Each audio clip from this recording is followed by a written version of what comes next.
Hello, hello, I am Brody Fischer, and you are listening to The Recording Booth, episode number 5. Today I will be joined by JNabe, who is a fellow musician who currently is in Kansas City, Missouri. We're going to learn a lot about him today. I will be interviewing him, and we will be answering your questions. And also make sure you stay till the end because he gave us 2 unreleased songs to play for you. So let's talk after this message from our sponsor. Hello again.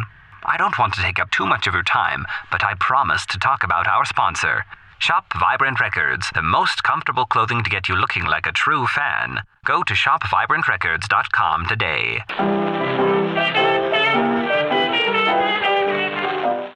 Today, I am joined with JNabe, who is a fellow musician from Pennsylvania, correct? Yes, well, I grew up in Pennsylvania, but now I'm located in Kansas City, Missouri. Right.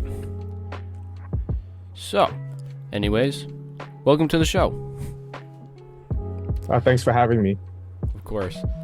So I'm sure everyone at home is itching to get to know you as an artist, so I guess let's just jump right in. So, from what I know, you were actually originally born in New Jersey, moved to Pennsylvania, and currently are in Kansas City, where you pursue music, like you said. Yes, that's correct. So, what made you decide to go to Kansas City? It was just, I was kind of looking at places that were like cheaper to live, because I wanted to live in a place that wasn't like super expensive on like cost of living, and that was one of my decisions to come to Kansas City. I see. That's actually pretty smart. Is the music industry pretty big over there, or is it solid? I wouldn't say it's super big, but there's definitely like pools of people around here that take music pretty seriously. Nice. I wish I had that over here in Wisconsin. Nobody does music. Yeah. So, back when you were growing up in Pennsylvania, you were quite the young musician. I read that you were in band and choir, like the most of us, but you also took piano lessons and played at piano recitals? Yeah. That sounds pretty wild. Can you tell me about that a little bit? It was pretty much my parents forced me to do it, so that's why I don't really play piano anymore. It's kind of one of those things where like your parents are gonna like, you're gonna do this, you're not gonna complain about it. So I got burned out from doing any kind of music for a while because I was just kind of like, I don't want to play these songs anymore. Wow, that's not what I was expecting to hear. Jeez. Well, I guess what did your peers think when you were doing all that? There's a lot of other students that did the same thing because of their parents, but like it was a pretty hardcore school, so everyone was like practicing like 4 or 5 hours a day. It was pretty insane. Jesus. Did you ever write your own songs on the piano? No, I never did. There was a lesson this one time I remember in like 7th grade where we actually were supposed to play like our own piano piece. But I just remember, like, I just tried to play notes that sounded good, but I had no idea about, like, formatting. So it was literally just, like, a song all the way through, and there's, like, no chorus or anything. So it was literally, like, me recording 5 minutes with just random playing. And I think I have to give credit to that music teacher, though, because that's when I realized you can get creative with music and not have to play other people's songs all the time. Yeah, that's a key moment when we all figured that out. Yeah. So when did you actually start digitally recording or producing your music? Well, I started digitally recording because of voice acting probably in like 2018. I tried to get into voiceover, but I didn't know about like room treatment and stuff like that. So I learned about that really quick, and I learned about like recording in like a closet. But when I got into recording music was probably 2020. Nice. So voice acting, did you ever do any like big gigs or just on your own personal stuff? I got hired off of Reddit to do like a video game like intro. I don't know whatever happened with that, but I did do some books on Audible. Nice. Good for you. That's actually really cool. So, moving on, you currently have music on a few platforms, or do you have it on all platforms right now?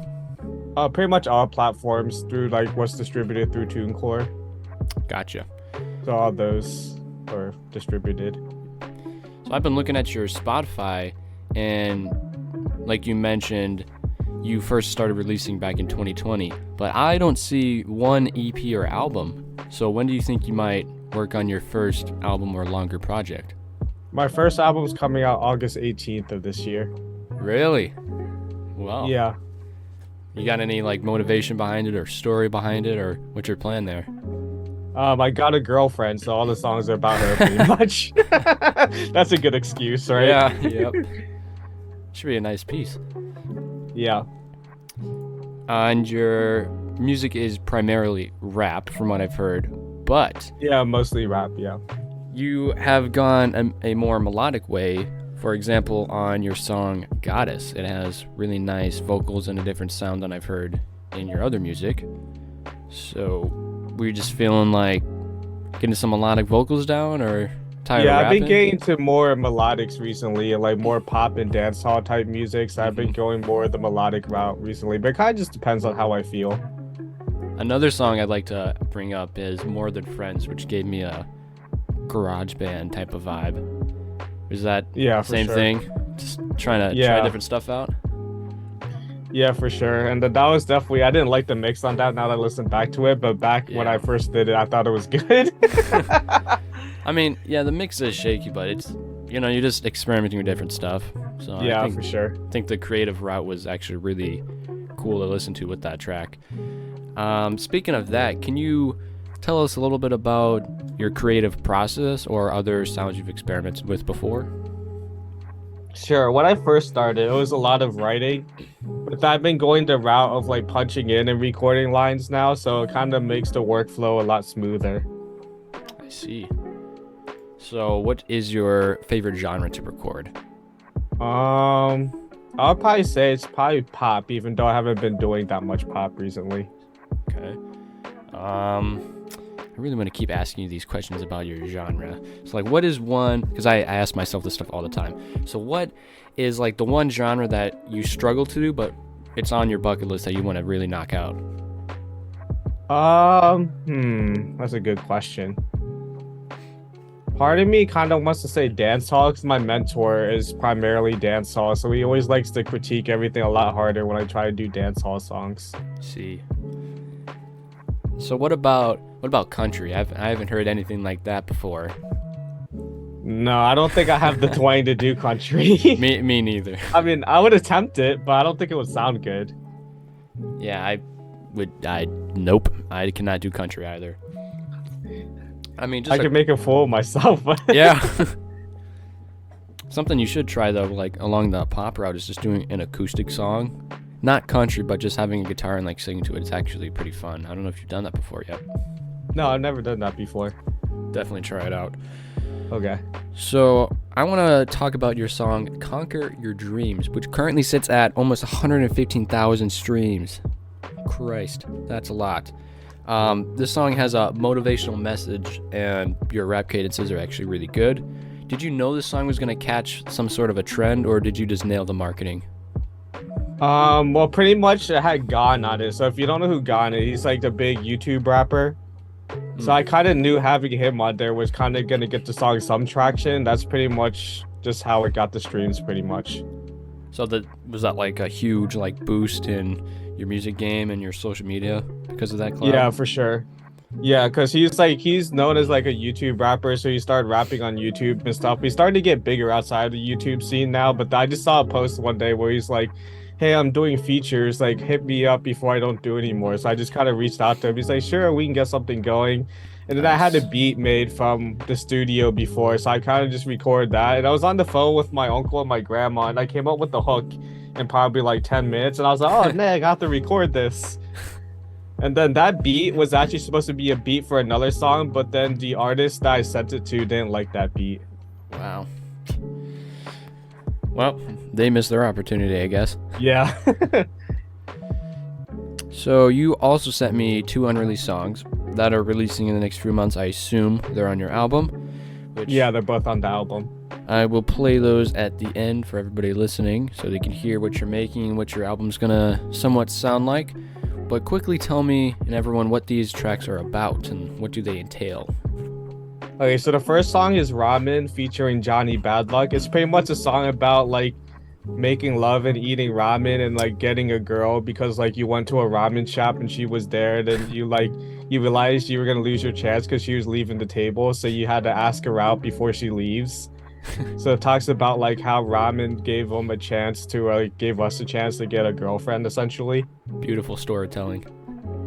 And in 2002 Acura is pretty much talking about how I have like a bad car, like an older car, but I can still get a girl that doesn't care about like you driving like the brand new BMW or like a sports car. So it's like more realistic in the sense of like my girlfriend doesn't care about what car I drive, and she doesn't care that she can like drive it to lunch, and she thinks she can still like whip it fast enough, or like it's still fast enough for her taste. Nice. So I think like it's that. a more down to earth song, so it's not like flexing a Lamborghini or something. Yeah, dude, I actually like that. Those have like a deeper meaning. Some songs nowadays, like they have stories behind them, but kind of like the verse and chorus don't really correlate. But that's actually really and then cool. 2002 Acura was featuring Alexandra Fresquez, who did the hook on that song. Sounds good. I've already listened to them. They're actually really great, and I'm looking forward to listening to the album as well.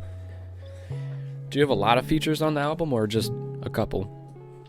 So those are 2 features, and then there's another feature from my mentor Nawlage, and another feature from my girlfriend's sister Leah Reese, and then there's 12 songs, so the rest of them are without features.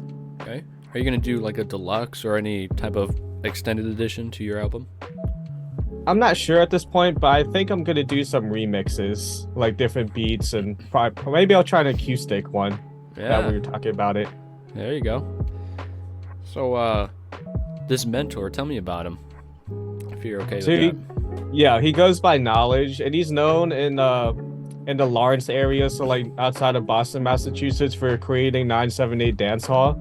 So he's known for creating dance halls, like reggaeton and like Afro and stuff like that. But now he's in Tampa, Florida, so he's working with a lot of artists out in Tampa. But I met him at Grand Bay Studios, which is the biggest recording studio in Tampa, and he's definitely been making moves in music. Like, I would say he was definitely bigger back in like the 2000s.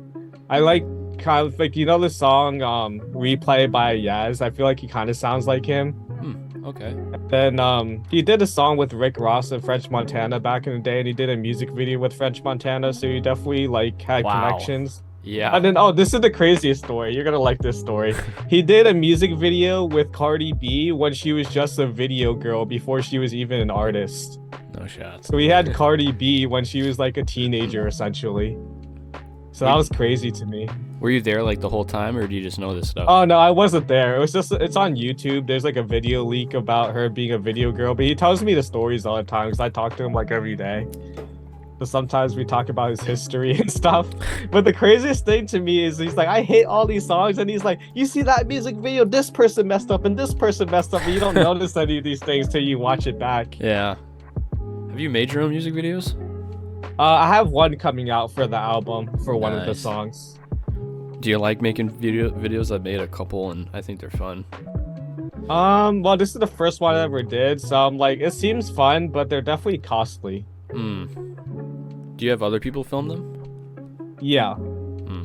So it's got to be some pretty good quality then. Yeah, we're definitely going for the more professional route. The person we had record the video, he goes by MidKid6 on Instagram, but he does a lot of the videos in Tampa. Okay. So are you in Tampa right now? No, I'm in Kansas City right now. Okay. I'm flying out back to Tampa though to do the rest of the music video. Nice. So do you also pay producers then as well? You mean like music producers? Yeah. Yeah, so on the album, they're all produced by my mentor Nawlage. So they're all produced by him. Okay. So we went back and forth on the beats a lot, but he was the one who produced the whole album. Nice. Are you thinking of ever producing your own? I mean, I'm okay at laying down like drums right now, but my melodies are kind of shoddy, and I'm not really good at putting down bass yet, so probably not anytime soon. 'Cause I know you have a BeatStars page, and you got some beats on there. Yeah, I've messed around with that a little bit, but my beats aren't that good yet. They're all right. All right. I mean, I think there's some people out there that would definitely get on them. Yeah. Okay, so the final written question that I'm going to ask you in this bit is an annoying and repetitive question, but I'm curious to know what your answer is because you have a lot of different sounds within your discography. So, who got you to explore music freely, and what artists are your key inspiration? This is gonna sound funny, but I think this was when I was 19. I think I must have did a Drake cover on YouTube. My friend was like, "You're pretty decent. You should try rapping." And I was just like, "Okay." And then my parents thought it was like a joke because it's like, you know, like how kids go through phases where they say they're gonna do something and then it's like fizzles out. But then rap kind of stuck with me. But I think for artists, it's gonna sound weird, but I listened to a lot of Katy Perry, and then rap didn't really come until I entered at the studio where they showed me like Tech Nine and a lot of these artists from Kansas City, and that's how I started learning about rap. Wow. Okay. So was this like all pretty recent, or? Yeah, it was all pretty recent. So are you growing up just listening to a lot of pop music? Yeah, a lot of pop music. I can see where you get your sounds from. Yeah, for sure. All right, so this leads us into another segment here. This is what I do with guests. What we're gonna do is we're gonna answer the viewers' questions together. So how this works is I have a list of questions that people have sent through Spotify, which to anybody listening, you could send more questions for. I know in the next episode I have somebody coming on as well. But I'll just go down the list one by one, and together we'll just answer them and talk about related subjects to that question and just make them last as long as possible. It's actually pretty fun. So, because you're the guest, I will have you start answering the questions first. Okay. So, question number 1 is, what is the key to making my music sound good? I feel like the key is, I don't think people realize it, but when you're recording yourself, you actually have a job title, which is recording engineer. So you really have to master the art of recording yourself. So if you're doing vocals, I'm assuming you are. So I would say like the art of recording yourself, and then definitely getting a good producer and engineer on your team. Yeah, if you have the budget, I would definitely get multiple people, because not only do you have other people designated for those jobs, you also have other people to listen and give you feedback on what you're making. Because if you're an independent artist, which I have friends who are independent artists, and we all talk about how listening to the same loop over and over and over for hours, you just eventually, it just kind of just falls apart, and then you have to just let yourself sit for a couple days and before you can listen to it again. But if you have a whole team of people, you can just bounce off of each other and have like great energy and make something pretty good. So I definitely agree with what you said there for vocal recording and stuff like that. Going away with like mixing, do you do any mixing? Yeah, I do. My rough mixes have definitely gotten better, but on the album I decided to outsource most of the mixing to mixing professionals, because of like promotion. Like if you work with certain mixing engineers, then I kind of like gets the buzz out there, and then they tend to talk about your projects too when you send it to them. And then secondly, they have more experience than me, and there's like different ears on your project too, so they could definitely have a different style of mixing than you probably would have after listening to it for a while. So do you have a pretty lengthy, I know this is kind of diverging from the question, but do you have like a pretty big team helping you with the album? I think the people, there's got to be at least 10 people credited on the album at this point, I think. Wow. I assume it's probably supposed to do pretty good then. Yeah. What do you think it's going to get? I'm sorry, what was the question again? How many streams do you think you're going to be able to get with your album? Oh, streams. Oh, geez. I have no clue, honestly, because it's the first time doing an album, but I feel like on the low end about 1,000, and on the high end probably 15,000 maybe. Okay, it's not too bad. You guys gonna do like any marketing, like work with any marketers off Instagram, all those really cringy scammers? No. We're trying to go for my mentor was telling me about these people who work with record labels that do Spotify playlists, but it's like you have to be on the retainer for like so many thousand a month. for like actual like Spotify editorial playlist. Yeah. So we're thinking about going that route. Or there's also like publishing where you can like run ads in newspapers and stuff, even though that's kind of old school. That's a possibility. Or like magazine promo and stuff like that. You guys are really trying everything. I saw that you were on a radio station, I believe. Oh yeah, I was on a radio station like I think this was like 3 weeks ago probably. How was that? That was pretty fun. Wow. So, did you just like did they pre-record that and then throw it on air? Or did you just do that live? Oh, that was pre-recorded. Okay. I was gonna say, I would be incredibly nervous to be live for probably thousands of people that listen to that. Oh yeah, I've been live in a local Kansas City radio station before, and I'm actually supposed to be on there again Oh, nice. the Wednesday before August 18th. So it's like a local Kansas City radio station. I'm not sure how many people listen, but it's definitely live, so it's definitely more nerve-wracking. Yeah. Okay. What about live performances? Have you done any of those yet? I've done a couple open mics, but my live performance skills aren't really where I want to be yet. But I'm not at that stage until the album comes out that I'll think about doing live performances again. Gotcha. What if you do like home performances? So that you kind of just like record it and then throw it out there, you know? Yeah, I never thought about that. I could definitely do that.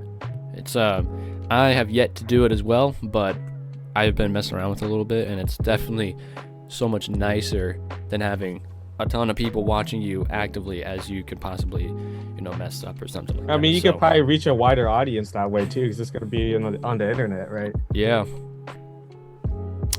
All right, I think we should hit the next question. Okay.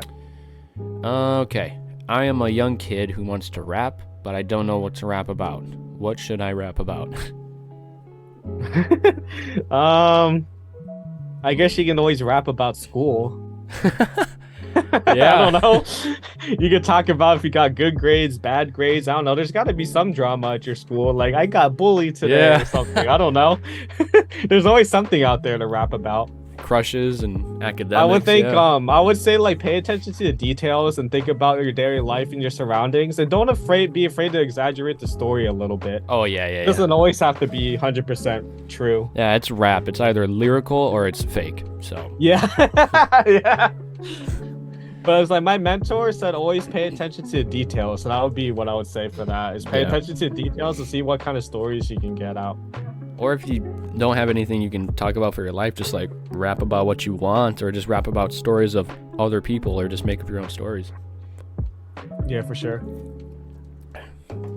That was pretty easy.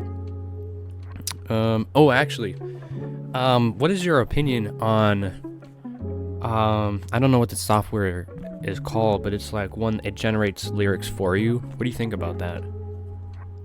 I never tried something like that before, so I can't say.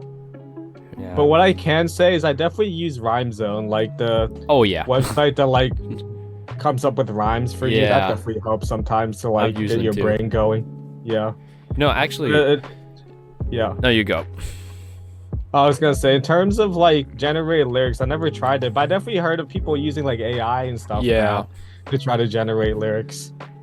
Yeah, that's actually a huge issue when they have like different artist AI over their voices.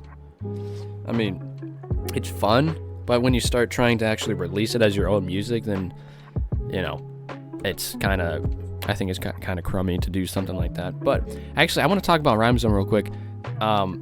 I use RhymeZone. I'm a victim of RhymeZone. Every once in a while, you know, you just can't really think of that one rhyme you're looking for. So definitely check them out. But something that's cool with RhymeZone is you just find, like, for rapping, you just find one word and then type it in. You know, it gives you a whole list of words that rhyme with it. Something I've done that's actually super fun that you should try is just play the beat, hit record, and try to freestyle, actively seeing all the rhymes and trying to get them to connect. Yeah, that sounds like a cool idea. I never tried that before. I haven't released any of it, but it's just a fun way to think of all the filler words, because when people are freestyling, they're thinking of the words that rhyme, but they don't think about the words that get you to the rhymes, which is why I suck at freestyling, and I do not do it. Yeah, same here. Okay. Alrighty, next question. Is paying for DistroKid or any other distributor worth it? What do you think? I mean, like, I don't know how else you would get your music out there. Because if you want to get paid on your music, you definitely need a distributor. So it's definitely worth paying for a distributor. But if you're not like sure if you want to do music yet, and you're just doing it for fun, I would say just like post it up on YouTube and see what happens. But if you're taking it seriously, you definitely need a distributor. If you don't got the money for it, but you want to take music seriously, then I would recommend like you said, starting with YouTube and SoundCloud, because there you can get your music out there and reach people for free. And hopefully somebody will message you and want to make something, and eventually you can build up the budget to get CD Baby or DistroKid or any distributor, because like you said, they pay you, you get your music out on, I don't know, DistroKid's got like 90 platforms or something ridiculous that nobody's ever heard of, but main key is like getting it on Spotify and stuff like that. Because small little rant here, I'm going to rant about Spotify a little bit. I don't know how many times I've done this on this podcast already, but I personally, as an artist, like really like Spotify because they give you so many tools. Like their analysis program, Spotify for Artists, like they give you so much information. Most of it you don't even need, but like they really dissect your music. Even if you don't get lots of streams on it, they tell you the exact demographic of who's listening to it, which is kind of creepy, but it's really cool. I don't think any other platform does that. So Spotify is good. Okay, next one up here. Which platform do you think is better for the artist and average listener? Spotify or Apple Music? I know my answer. I feel like Spotify is definitely good for the artists just because they have a really big music listening base. But I kind of like Apple Music just because of the fact they have Dolby Atmos, and then they have lossless on there. So I feel like definitely for listening, I kind of like Apple Music more. All right. I think Spotify is really good for the playlisting that you can do with it.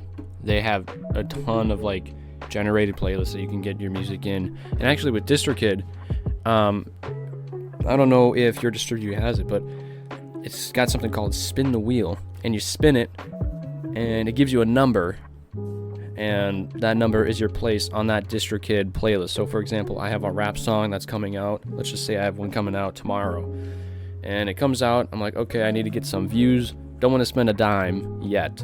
So we go to Spin the Wheel, you spin it, gives you like 2,427. Then you can spin it again if you want, because you want a lower number. And it will put your song on that spot on the DistroKid rap music playlist. It'll put it on 2,400, whatever number I said, spot, which I think is cool. Best I've gotten was 3. And it instantly got wiped because if somebody spins it and gets your number, you're out of the spot, which kind of sucks, but it's cool, you know. And Spotify's got really great playlisting capabilities. And but I think Apple Music does pay you more, do they? Yeah, they do pay you more, but I tend not to get as many plays on Apple Music, so it kind of like evens out a little bit. I mainly market for Spotify because it's just easy. Yeah. Actually, there's a new platform that like just came out like a few months ago. I think it was a few months ago. I forgot what it was called. It had Beat in the name, like Beat. I think it's called Beatport, isn't it? Maybe, I don't know, but they pay like 10 cents or a cent a stream, which is insane compared to every other.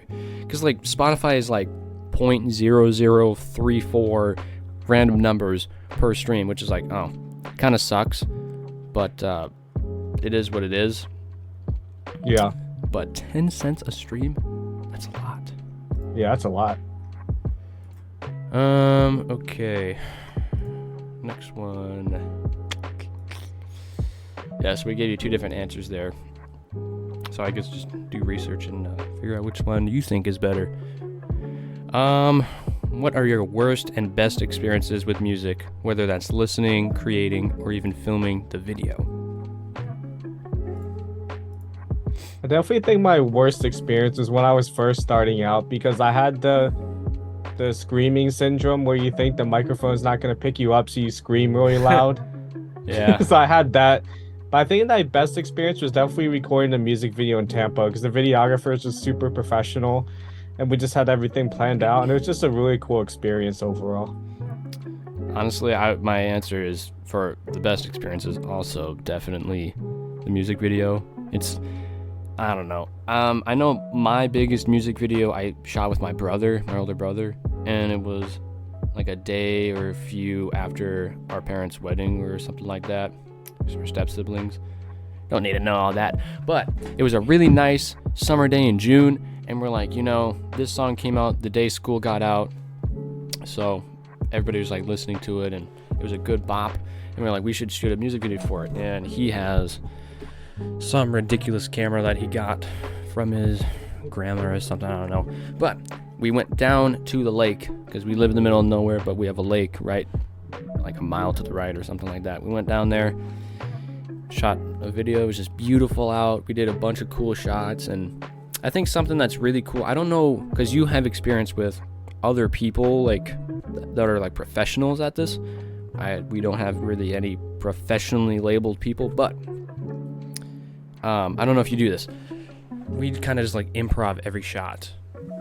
Do you, like, when you have like professionals shooting a video, like, do they know what they're gonna do, or they're just like, oh, let's get a shot here, or then let's go here, or maybe you give an idea, or like, how does that go with professionals?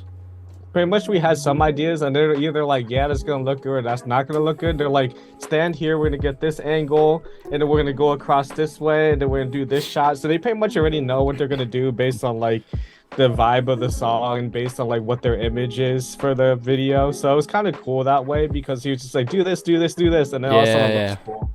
Cool. So I didn't know professionals improvise too. That's actually really cool because then, we're not like too far away from the professional title. But what was like your coolest, because you said you have one video for the album, right? Yeah. What was the best scene? Did you have like any like action or like stunt or something you had to do? Like, what was the coolest part? Or maybe even like scenery? I think the coolest part was a girl slapped me in the face like really hard to make it look realistic for the music video. Oh, you guys didn't choreograph that? What do you mean by choreograph? Like in movies and stuff, instead of like actually punching or slapping the person, you like move your head and they're like an inch away from your face, and you we like... tried to choreograph it, but then it was so like close up that I just looked fake. Oh, well, that probably was great. But I was wanting to get slapped though because I wanted to make it look more realistic. I mean, if it works, it works. I'm gonna have to see that now as well. Yeah. That's awesome. Okay, we have another part to answer here with this question. What was the worst experience with anything to do with music? I would definitely say artists that you pay for a feature and they just flake on you and just never do anything about it. Ooh. Or like I had this artist one time that was like, yeah, I'll get to it, I'll do it. And I'll get to you tomorrow. And it's the next day and you're like texting them and they're like, no, the next day. And then at that point, it's just kind of like they're just leading you on to nothingness. Yeah. And what I never understood is like, you're literally getting paid to rap. I'm like, I feel like a lot of people would want that job. Yeah, exactly. I would be on that right away. Yeah. I mean, it's either they don't respond or don't ever do it, or like they send you something back and it's like total hot garbage. Yeah. Like nothing that sounds like anything they've ever done because it was super low quality because you didn't pay them as much as you could have, and it just kind of sucks. Yeah. My worst experience with music. I mean, I've had those situations where I've paid people to actually, this is not actually anybody else's fault but my own. On my first album last year, or maybe it was a year and a half, I don't even know how long ago that was. Last year. I had this really substantially sized artist. Like, he was a pretty big artist. His name at the time was Lil Uber, and he did like a bunch of verses that he'd give to people and choruses, but they were usually pretty expensive. Like, they were like a couple $100s, and I was like, I'm not doing that. But one time he was like, okay, today I'm giving away 3 free verses or 3 free hooks for $150. I was like, might as well do it. It's one of my favorite artists. So I did it. We collabed.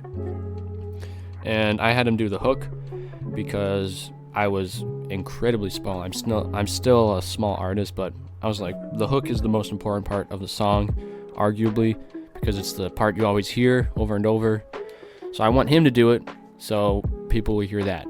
So then I had the job of doing like the intro and the verses and stuff like that, but I did not come through at all. For some reason, I just could not make any good verses, and the song is really, I don't know. Some people said it was good. I think it sucks. So that was probably my worst experience, was just listening to that after the fact, being disappointed in it. Yeah. Still sad about that. I definitely feel you on that one. Yeah. All right, I think we should definitely move on from that because I don't want to talk anymore about that. What gets your creative juices flowing? Okay, that's a good play on words. How do you get inspired? Well, I always use these LED lights, and I always have them on the color blue because that helps me get into a vibe and like get me set up. And I have a office that I have set up as like a home studio, so I always record in the same spot that I feel like helps. And then once I run out of ideas, I just walk around the neighborhood 2 or 3 times, and then I tend to get ideas back. But if none of that works, I just give up for the day and just say I'm just gonna quit. hit it tomorrow. Yeah. Have you had those moments? Like I have these every once in a while when I'm at work, where you're just like doing your job or just walking around, or maybe if you're like in school or something like that, and you have just like this beautiful bar that rhymes with something. It's like, whoa, that's a good idea, and I'm gonna write it down. Like, have you ever had that where you typed in your phone or wrote it on your hand, where you came up with this great couple of lines and then just had to write them down so you could remember? Yeah, I definitely do write a lot of stuff in my notes. My problem is I never use them. They're just kind of sitting there. I've actually, I have that exact same issue, and I have so many pieces of paper that I put them in a box, and it's called the music box, because I never use the lyrics, and every once in a while when I cannot think of anything for a song and maybe I have to get something done regarding music, then I'll just, pull one out and try to use it. So, have you had a huge issue with writer's block before? Not really, because I learned about this technique in AP English where you pretty much just do, I forget what you call it, like brain splurging or whatever, where you just start writing everything down at once. So I kind of always just spit out what's the first thing that comes out of my head. So I tried not to get the writer's block. But then if it's dumb, I just do it over again. But I just kind of continuously do that till something good comes out. And then you go to Rhyme Zone to get those good rhymes. Yeah. It's a very good strategy. Rhymezone.com. Yeah. Not sponsored. All right. We'll get the sponsorship eventually. Yeah. Hopefully. Okay, I got more questions loading in, so I got to stall. So for the meantime, you get some merch up. You got a couple things of merch. Yeah. Have you actually gotten any sales, or tell me about making it and all that stuff? Well, sadly, I have 0 sales, but I'm trying. I think I'm gonna update some merch by the time the album drops and get back with my mentor and see what we're thinking. But he said that was one of the things he actually regretted not doing, was not having merch. Is it free for you to make your merch? What do you mean by free? You mean print on demand, where Yes. Yeah, it's pretty much print on demand. Yeah. Gotcha. The only thing that costs money is having a Shopify store hosted or whatever you call it.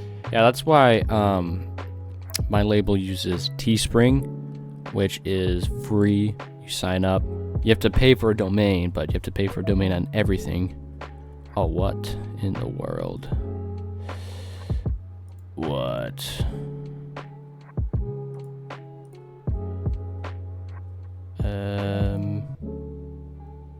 What the hell?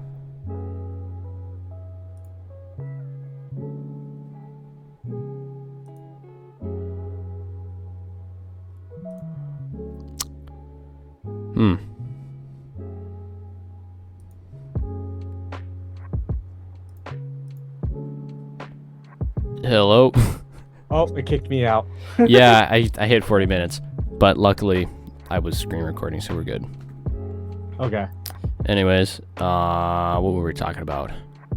Oh, we were talking about TeeSpring and how you have to pay for a domain. Oh, right. Okay. Anyways, so with Teespring, you have to pay for a domain, which you have to do for everything. But it's the same idea, print on demand. But you don't have to pay for like Shopify or anything like that. Only downside is you can't have your merch on like Spotify and stuff like that because they use Shopify on there. That's the only thing you can do with it. But they give you so many things you can use to create. It's insane. Like they have hundreds of products that you can just slap an image on and put it onto your store. Honestly, you don't even need to purchase a domain. It just looks really ugly. You know what I mean? Yeah. But yeah, they're really nice. And they also have these, you can do your own like % off or free shipping or whatever. And they have cool integrations where Linktree, Twitch, YouTube, Instagram, you can what's it called, embed the store via a link. How do I explain it? So like you put the link in and you can actively like see the store and scroll without actually having to go to the website or something like that. That's what it means, I think. Yeah, and it supports a lot of things. I don't know if Shopify does this. I've never been a Shopify guy, so I never put the money towards that. But yeah, Teespring, it's really nice. If you're needing to expand, definitely recommend that. What else here? Yeah, you have a Fiverr. Have you sold any verses to people before? Nope, I tried and then I gave up. Well, that was quite the story. Yeah, pretty much. That's all there was to it. Yeah, I haven't gotten a single sale either for selling verses. Honestly, I don't want to say I don't really believe in it too much, but if you don't have like a following, then nobody's going to buy the stuff. I've had people talk to me, but they do the same thing I do, is where you talk to an artist that you like, and then you're like, I want to work, and they're like, okay, you got to go through to pay for it, and they're like, yeah, I'll do that eventually. I've done the same thing. Which is why I just think, I mean, yes, I have verses and hooks and beats up for sale or whatever, but honestly, I just think in the music industry, I think it should be normalized. I don't know if it is. I don't pay attention to the news or whatever, but I think you should just be able to go message somebody and collab with them.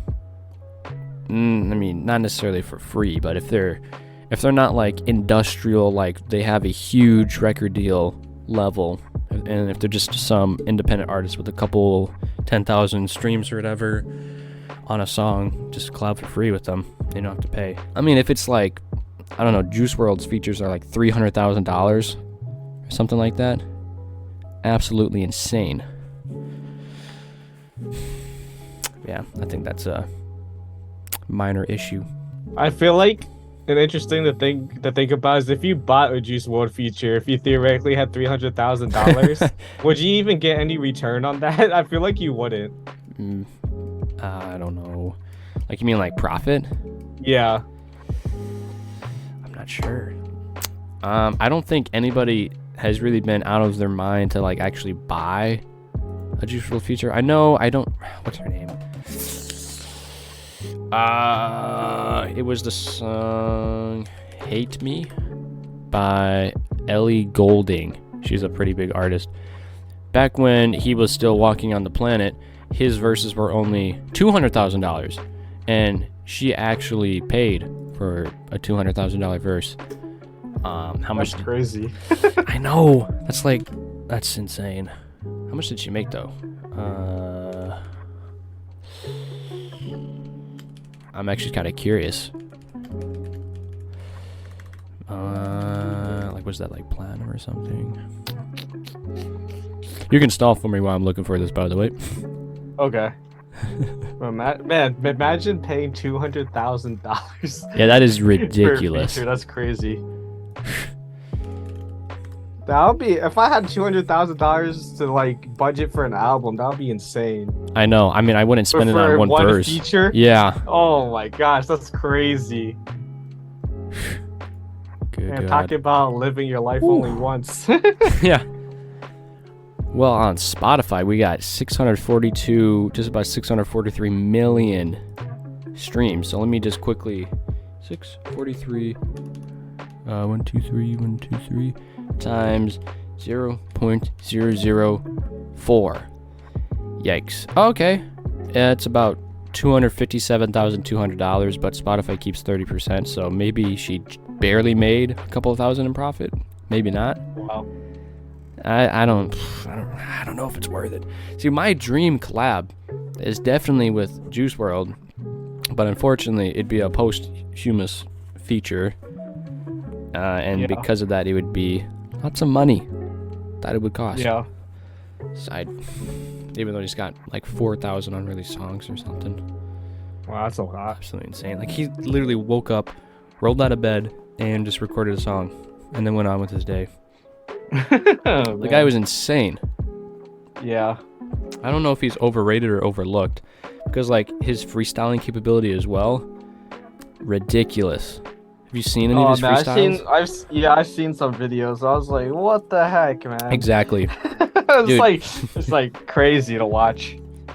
Not gonna talk about the Westwood freestyle that was literally like 2 hours long of him just freestyling over and over without stopping. I never seen that one. I couldn't watch it all. It's just my brain was just exploded, and like he kept making sense the entire time.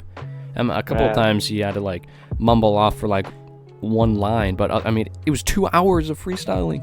I can't even do 2 minutes. That's crazy. I know. Yeah, he was an amazing artist. But you're also a pretty good artist, especially with that one song over 100,000 streams. Yikes. So did you not have to pay the guy for that? Oh, no, that's right. You said he was just doing like free. Well, no, they weren't free. You had to pay for them. Oh.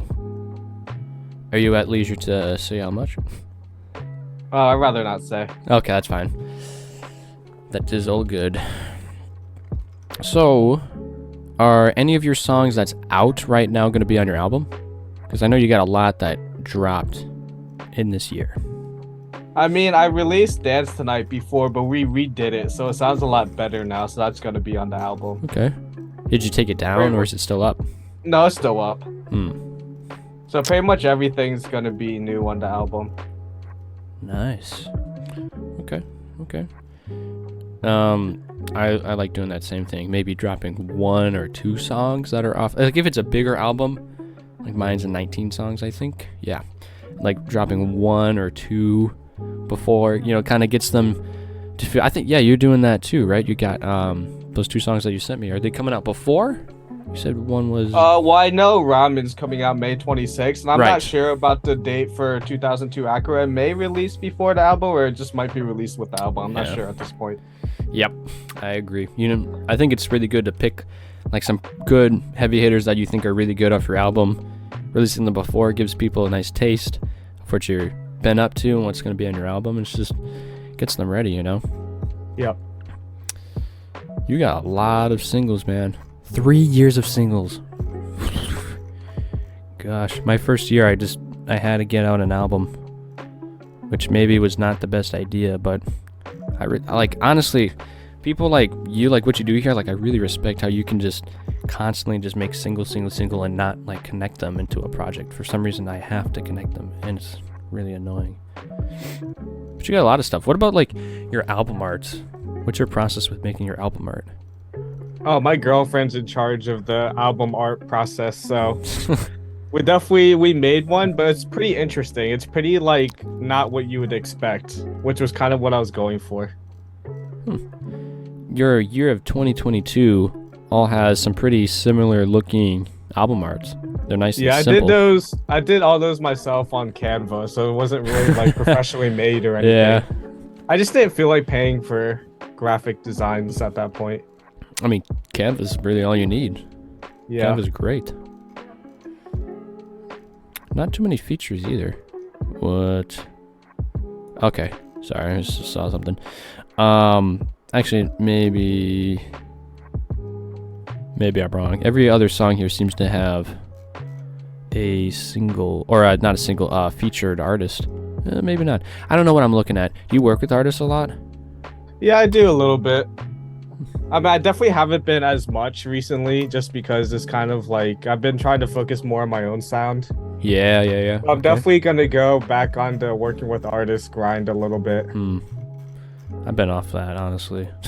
I haven't worked with people in a Yeah. while because nobody wants to work for free. And I'm just like, is it worth it? Yeah, that's the thing too. No one wants to work for free, so you have Yeah. to have a budget. Exactly. And I've And had the thing yeah. I was gonna say, the thing I noticed is that like if you're trying to work with an artist, you gotta have money ready. Otherwise, they're gonna think you're not serious, and then you kind of burn that bridge a little bit. Yeah. But I've had too many experiences. Not too many. I've had too many for me experiences with artists that didn't really come through with the greatest stuff, and then you just got to use it after paying them, you know? Yeah, because I feel like for me, I'm trying to work with artists that like I know or I have a connection with somebody, so it's not just like a random person. Yeah. I need to do something like that because my first album, I have quite a few features actually, maybe 6 or so. A couple of them were my friends or buddies or whatever, but a couple of them I also paid for. And they're all right. The one with Lil Uber, like his was insane. $150. You expect it to be pretty good. I mean, for me, that's a lot of money to put for one guy. Yeah. I don't know about you or anybody else, but if it's like up to that level, then you got to match them. But most of the time when you're paying like, $10, $15, $20 for people on Fiverr or wherever else you find people, Facebook Marketplace, maybe not, probably not. But just whenever you find people to pay to do a verse or a hook or something, when it's really cheap, they gotta like match you and be up to that quality. I don't know. I just think it's really inconsistent when you pay somebody and they have different sound quality and stuff like that, And I've actually also had a lot of people that didn't want to send me and the team their dry vocals because they didn't like how they sounded. They're insecure about their voice or something. I was like, sorry about that, but we need to mix your vocals. It's so hard to work with vocals that aren't dry though. Yeah, exactly. You need the dry vocals to put your own effects on it so you can match the mix of the song, Yeah. It's just like, then why are you selling your verses to people if you don't like how you sound? Ugh. Yeah. Yeah. So, 2020 you started releasing music. I don't want to ask your age, but how old were you when you started releasing music publicly? 20. 20. Damn. So you can't really answer this question I have, but my question was gonna be, what your friends were thinking about you making music, like if you were still in school, but you were probably either in college or not in school. If you're 20. Yeah, I was in school, so I mean, it was still like on social media. Some of my friends probably thought I was a little bit crazy or whatever. Could have went the traditional route and probably made a lot more money, but it's kind of whatever. Yeah. That's a pretty alright age. You had quite a musical background, kind of. Ooh, did you ever do any like plays or musicals? I did a couple, but then I was so bad at memorizing lines that I literally just asked them, can I just have a couple one-liner parts? And my one part was literally to be a police officer sleeping next to a table. Wow. So literally all I had to do was be on stage and close my eyes. And I was like, I can do that. That deserves to be nominated right there. Oscar. Yeah, that was at like an art school, so I was there for like 1 year, I think.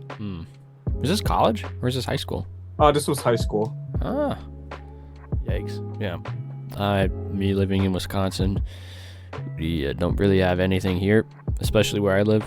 Got like no money in the school really, so I mean we blew all the money on the auditorium, which is like cool because I'm 16, I'm a sophomore in high school, believe it or not, but I have a music class. It's literally just me in there because nobody does music, nobody knows anything, but we blew all the money on the auditorium. I think, I don't know, a couple. That's 10. crazy. It was just like, okay, but it's kind of cool because my music teacher's pretty chill.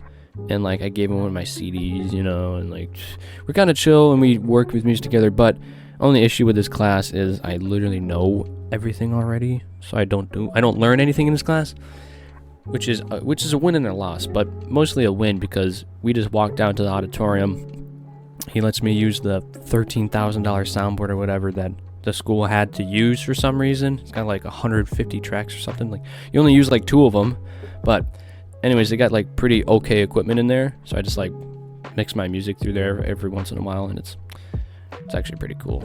Shout out to that guy. He's probably listening That to sounds this. lit. Yeah. Yeah, definitely. You know, you gotta have those connections young. Yeah.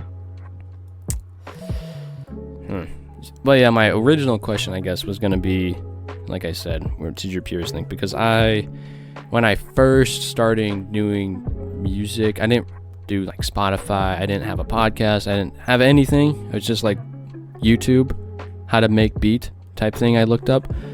And I was in 6th grade. You kind of get picked on for that sort of thing, you know? Which is really lame, actually. Really lame. And I used my sister at the time, she was like 7. And I was like, well, she's a young kid, so she just naturally kind of has a voice that can kind of sing, you know what I mean? So we just kind of like made songs together, and it was fun, it was whatever. Just getting exposure to music, and I was bored. I was a lame kid, I did not do anything, so made music, and then 7th grade, I used my own vocals. It sounded like absolute balls. Got bullied for it. Then I eventually actually started making some decent sounding music, and here we are, you know. Still way too young to be doing this, but whatever. Yeah. It's fun. So, what was your... Okay, we're gonna ignore the song that got over 100,000 streams. Other than that, what was your favorite collab that you've done with somebody, or maybe you featured for somebody? What was the best one? I definitely butchered my verses on the collabs I did with She because of the mixing. So she's like this female artist in Canada, but I feel like she's got some of the most beautiful vocals you ever hear. She's so good at harmonies. Okay. Like when you hear it, it's just like, man, that hits different. All right. So was that like you sent or she sent the song with blank verses and you hopped on there? Yeah, pretty much. Okay. So backtracking a little bit, we talked about I think one of us brought up the fact that you went to music studios, but you also at some point said one time that you have a home setup as well. Yeah, I have a home studio now. Nice. So you record a lot on your own? Because I think your music now, like that, I've been listening to some of your recent stuff today, and it's pretty crispy. It's pretty well mixed. You did that? No, I just did the recording and I had the mixes sent off to a mixing engineer. I mean, I guess. So everything was recorded at my home studio, but it was the mixing was outsourced. Okay. What mic do you have? I have a U87. Okay. All right. So the engineers or whatever probably use some huge DAW software, but what do you use to record? I use Logic Pro X. An Apple guy. I see. Yeah. Okay. I don't have any Apple products, so how is Logic Pro X, you know? I like it. It does what I need it to do. All right. Doesn't that come free with the MacBook or something? I think it comes free with certain MacBooks, but the one I got didn't come with like the bundle, so I had to pay for it. How much is Logic Pro X? I believe it was like $200 or something. I'm not sure. Damn! $200? Oh! I mean, I think actually FL is like $400. I have a cracked version. So I have it free. Okay, yeah, it's always good to go with the cracked version. Yeah. I actually did have the cracked version of Logic Pro X for a while, but then it just kept on crashing when I was trying to save it and stuff, and I just gave up on using the cracked version. I was like, I'll just buy it. Yeah. Well, don't they like come with a bunch of plugins and stuff like that? Yeah, they do. Is it just one package that you buy, or do you have different options? I think it's just one package. See, the issue with FL Studio is here. Let me imageline.com. The issue with FL Studio buying it is they have like 5 different plans that you can buy. Here, let me pull it up so I can just read them off. And they go up in price. Okay. So you have the first edition is $100, and you can practically do literally nothing. You have to like buy your own plugins to use, and you cannot record. The next edition is the producer edition, $200. You get 6 plugins for free. That's it. You have to pay for the rest, and you can record. That's it. And then you just go up. It goes to 300 and then 500. It's ridiculous. I don't really. Yeah. Nope. Cracked version for sure. But I don't know. I don't really maximize my use with FL Studio. I kind of do the same thing you do. You just like record your vocals and then export them, except you send them to your engineer. What I do is I have the EQ set up, so no lows, boosted highs, and like the mids are slightly down a little bit. And then I throw on autotune, which is also a crack. It's the Antares. Yeah, definitely not paying $200 or so for that a month for that. So got the cracked version of that. If you need it, I can send it to you. If you want. No, I'm good. But anyways, I throw that on there, so I have like pretty much no plugins. Record my stuff, export it, because every platform you can just kind of export stuff like instantly. So export that, and then I come over to my free Google Chrome Soundtrap by Spotify thing. DAW, and I have beats in here. You know, I just throw it in, and it has cool like presets and stuff like that. So, any closing thoughts, any closing things you want to bring up about your music or your album that's coming up? You know, just talk to us about what's coming out, what your plans are, just anything. The album comes out August 18th, which is the day after my birthday. And then it'll be 12 tracks, about 4 features, and the rest of the songs are just songs by me. And you should expect about like the genres are like pop, dancehall, and rap pretty much. So it's definitely a little bit different than what I usually do, but there are definitely some pretty heavy hitting songs, so you can look out for that. Oh yeah. Ooh, I got a question. I forgot to. This is like kind of like 2 questions, not really, but when I was talking about paying for other people, I forgot to bring up for your music you can like pay voice actors to like do these cool like intros for you. So I don't know if you did this for your album, but before I ask, I'll just give you some background information. There's this guy on Fiverr that does like these 1930s radio voice acting. His name is Tyler Evie. He's really dope and he's cool. He did like the intro and outro for my album, and this stuff sounds good. It's just, I don't know, it sets a weird tone, but I also didn't have like, I don't know if you're gonna have, I don't think you're gonna have quite the emotional album. You said it was pop and rap, so probably pretty upbeat stuff. So for your album, you got like a cool introduction, or is it just a song right away, and then is it rap with a really nice piece? It's just a song right away and then a song at the end. We really haven't worried about the formatting yet because I'm still getting stuff mixed and I'm still re-recording stuff, so we're not exactly at that stage yet. Yeah. But we're getting there. I mean, that's all right. There's like so many like huge albums that don't bother to have all that annoying little skits or intros or stuff like that. So I just thought I'd ask because, you know, there's lots of albums that also have stories behind them. Like, I wanted to ask because you were talking about 2002 Acura and Ramen having like these storylines behind them that are told within the song, which again is really cool, by the way. I don't know if like they all contributed to a main story that was supported by like skits and an intro or something, you know. Ooh, actually, cool idea for you. That you don't have to buy for me. I'm joking. Not. So, you said it's about your girlfriend, right? Yeah.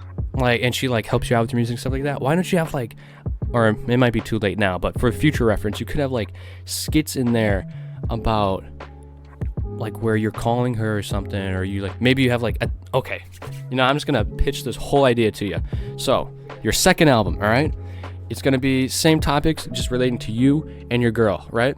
It starts with a skit. You're on the phone, but you're arguing, you have like a fight. This is not real stuff, okay? Don't actually like be mad at each other after. You just have like a fight or whatever. And then like the first half of the album, you just like, or first couple of songs, you're like really sad and pissed off. But then more songs go by and you're just like, you're feeling bad. Halfway through the album, boom, interlude. It's gonna be you trying to fix things, and then things are slowly getting better. And like by the end, you're good. You know what I mean? Huh? Yeah? Yeah. Not bad. Might have to use That's a that pretty idea. good idea. Yeah. Yeah. You can utilize like skits and stuff like that. I feel like that'd be dope for storytelling as well. Yeah, that's a pretty good idea. Oh yeah, you can steal that from me. You heard it here first. Yeah. I mean, you can spin that off and like do stuff with like your mentor and stuff like that, and I don't know, just cool, weird skits and stuff like that. Have you listened to Tenacious D? Yeah, a little bit. They have like all of their albums have like a bunch of goofy tracks where they're just talking, and like some of them have like stories behind them, and then the next song is like the song version of that story. And I don't know, I think they're a dope rock band. They're awesome. But I think that was a lot of fun. It's been a little over an hour, so if you got nothing else, I got nothing else. I think we can probably wrap it up there. And album August 18th. Happy early birthday for August 17th. I'm watching out for that. I like your music. I think it's actually pretty good. Most of it is really well mixed, and you got a crap ton of singles out. So I will gladly see if I can. I probably won't be able to have. No, I might be able to have links up on Spotify. I'll try. If not, I'll make an Instagram post about it for you. Get you some free promotion there. Not that we're gonna we don't have too many people following us, but we'll get you out there, and I'm definitely gonna support that. So I think we can. And you'll play the 2 singles and the outro. Oh yeah, oh yeah. We will definitely play those songs that we were talking about. I think they're good, so for sure. Okay. So yep, we'll cut it there. Boom, done. So thank you all for listening to this episode. It has been a great and fun experience for me to talk with JNabe. But as promised, there are 2 songs that I will be playing. One of them, I believe it's Ramen. The day this episode is out will be May 26th. This song will also be public for all of you to listen to. And trust me, it is quite the banger. And then the next song we're going to play is going to be possibly released between now and August before his album is going to be released. So let me stop wasting your time and let's get to listening to these songs. Up first, we got Ramen.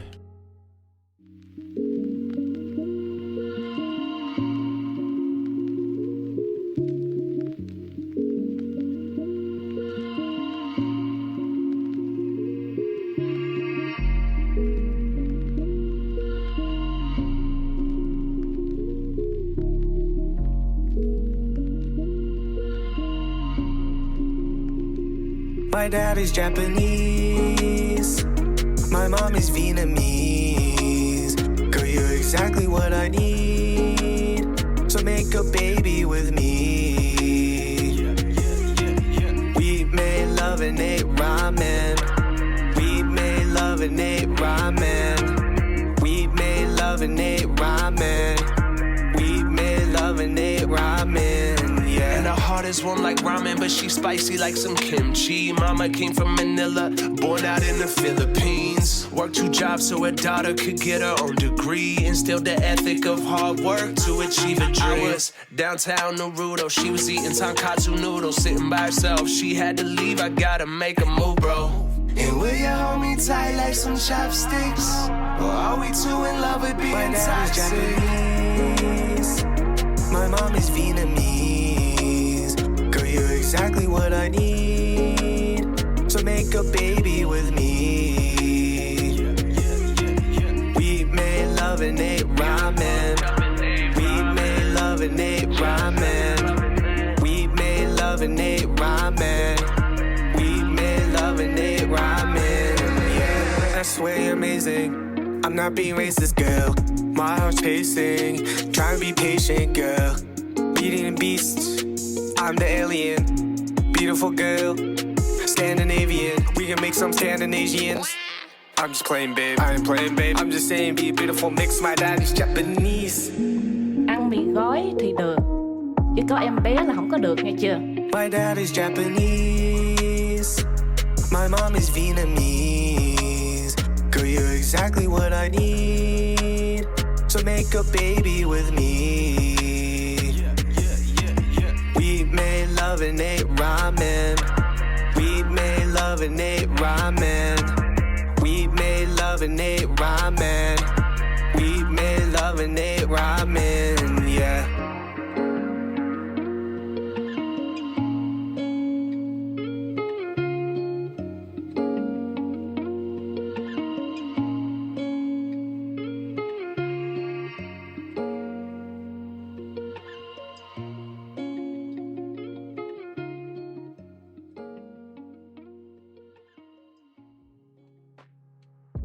So again, that was Ramen, which will be, I believe this one is out May 26th, the day this episode is out.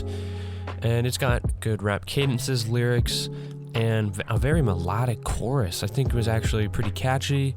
And I believe we talked about this over the episode, saying that it has a story behind it. And hopefully you were able to discover it through the lyrics and actually the really nice beat. So next up, we got 2002 Acura. We've all been there, having a really crappy car, and you know, when you find somebody that supports or like doesn't really care what you got and cares about you as a person, you know, that's when you found the one. But anyways, this is 2002 Acura.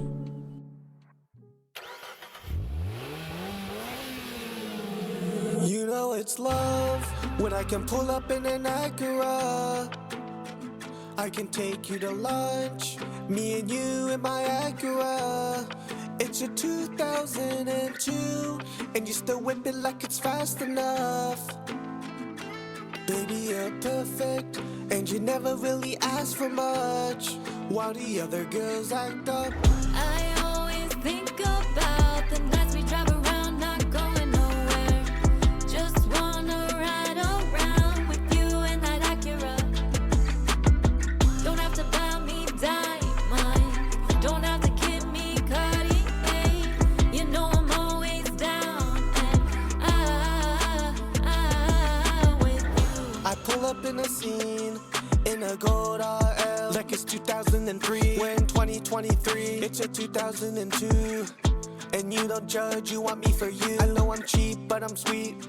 I don't give a beep, you don't gotta say behave. JNabe the DBA, we can stray for the day. You and me, ETA, where we stay, what I'm saying. You're proof of my GPA. You know it's love when I can pull up in an Acura. I can take you to lunch, me and you in my Acura. It's a 2002, and you still whip it like it's fast enough. Baby, you're perfect, and you never really ask for much, while the other girls act up. I always think about the nights we drive around, not going nowhere. Just wanna ride around with you in that Acura. Don't have to buy me diamonds, don't have to give me Cartier. You know I'm always down, and with you. Car look like she still drive it. My love is this, she don't hide it.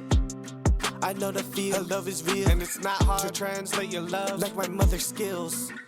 I'll show you my will. I'm a Jersey kid, trying to turn up like he really did. Rent a new car in Miami, or when I break down on the hill like Kansas City did. You know it's love when I can pull up in an Acura. I can take you to lunch, me and you in my Acura. It's a 2002, and you still whip it like it's fast enough.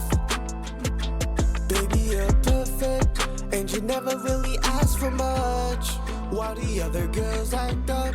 I always think about the nights we drive around, not going nowhere. Just wanna ride around with you in that Acura. Don't have to buy me diamonds, don't have to give me Cartier. You know I'm always down, and with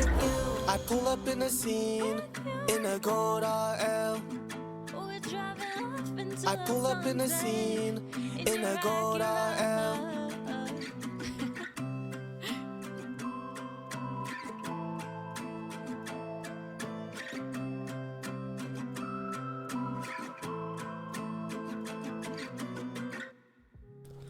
Alright, so I hope you enjoyed that little segment where we played his unreleased music.